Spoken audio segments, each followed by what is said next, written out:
You ask Tiger to solve. This deals with linear equations with one unknown. The final result is x equals 4. Let's solve it step by step.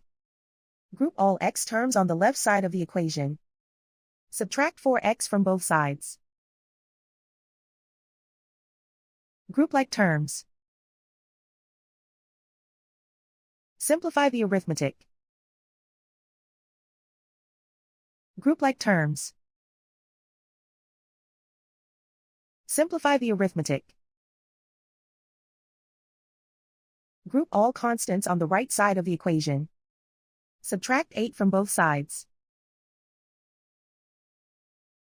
Simplify the arithmetic.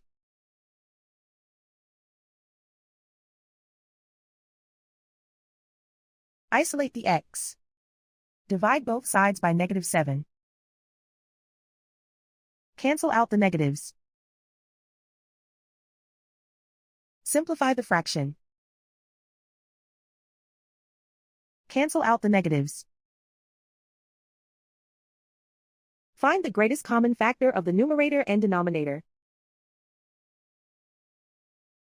Factor out and cancel the greatest common factor. And so the final result is x equals 4.